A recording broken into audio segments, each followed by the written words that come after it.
evidência, não é sempre os mesmos destinatários dos sacrifícios. É também sempre as mesmas receitas, podemos dizer, em dose agravada desta vez. Mas eu estranho a contestação do PSD, penso que também do CDS ao PEC, porque nós vamos deixar viabilizar um orçamento de Estado que é a primeira, podemos dizer, concretização desse PEC.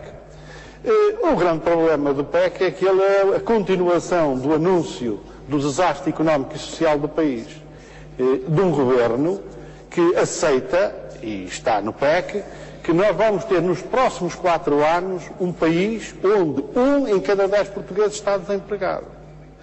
Onde o crescimento é estagnação, é zero. O que lá está, os números que lá estão, é de estagnação. E, portanto, um programa para 4 anos que não responde às duas questões centrais da economia portuguesa. O desemprego, elevadas taxas de desemprego, como são conhecidas, e o problema do endividamento externo. O país precisa de crescer, precisa de produzir mais. O que o governo do Partido Socialista está a propor com o programa de estabilidade e já com este Orçamento de Estado, que, insisto, é a primeira concretização desse programa de estabilidade, é o país estagnar e provavelmente até reduzir. Aliás, os primeiros números de 2010 apontam, são bem significativos dessa situação. Gostaria de dizer que o programa apresentado tem ainda este problema político grave, é que o Partido Socialista desmente no PEC todo o programa eleitoral, o fundamental do programa eleitoral apresentado aos portugueses nas eleições. Propunha não aumentar impostos, aumenta impostos. Propunha mais salários, corta nos salários. Propunha mais prestações sociais, corta nas prestações sociais. Propunha mais investimento, corta no investimento. Nós perguntamos se é assim que se credibiliza o regime democrático, mais uma vez violando todas as promessas, o programa de estabilidade, o discurso que o Primeiro-Ministro andou a fazer durante a campanha eleitoral. Não somos sensíveis, até porque o Governo nem sequer teve a coragem política, eu diria mesmo o brilho patriótico, de, junto da União Europeia, assumir alguma iniciativa que permitisse responder a algumas destas questões. Nada disto é feito. Foi vendido aos portugueses o euro e a zona euro e a moeda única como guarda-chuva da economia nacional face aos ataques dos mercados financeiros, porque deixavam de poder especular com a taxa de câmbio. Nós estamos perante um ataque concertado dos mercados financeiros e das agências de notação e dos homens de Bruxelas à credibilidade das finanças dos países mais pobres da União Europeia, dos países que atravessam dificuldades maiores. E não há nenhuma iniciativa neste quadro da União Europeia relativamente a este problema que combate esta especulação que os mercados financeiros estão a fazer. O Governo fez isso? Não fez.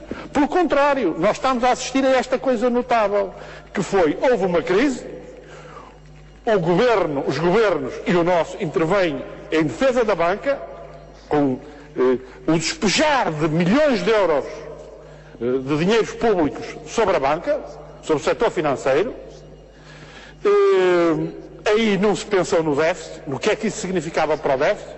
Os Estados ficaram com as dívidas decorrentes desses processos e agora o PEC significa a forma de transferir esses custos para aqueles sacrificados sempre. Trabalhadores, reformados, pequenas empresas. É isso que o Governo está a propor com toda a clareza. Quando está a propor subir impostos, porque o deputado Vitor Batista pode dizer o que quiser. Se um cidadão português, no fim de 2010 ou de 2011, sem aumento de rendimento, pagar mais imposto, que é o que vai acontecer, claro, é evidente que é um aumento de imposto. Esta é a questão clara. Viabilizar. Nós temos uma avaliação extremamente negativa do PEC, portanto seria algo esquisito que tivéssemos uma posição política, inclusive pelo voto, favorável ao programa de estabilidade. Não há apelo presidencial que faça o PCP mudar. Mas há aqui uma questão central, aquele programa de estabilidade que está apresentado pelo Governo do Partido Socialista, que, repito, é uma receita em dose reforçada de anteriores programas de estabilidade. Corte de salários, corte do investimento público, corte nas despesas sociais,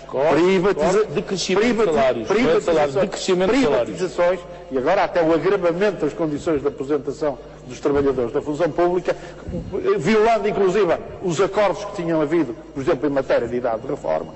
Portanto, e o resultado é este, é que é olhar para a história recente do nosso país. O governo do PS, dos governos do PS, engenheiros Guterres, tinham como objetivo a contenção do déficit e da dívida pública.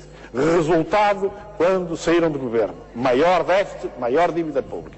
Entraram os governos do PSD e CDS. Objetivo, doutora Manuela Ferreira Leite, o resultado final, maior déficit, maior dívida pública. Entra o governo do Partido Socialista, engenheiro Sócrates. Resultado final é aquele que é conhecido. Qual a receita? Sempre a mesma. Sempre a mesma. Esta que lhe acabei de referir. Prejudicando os mesmos de sempre.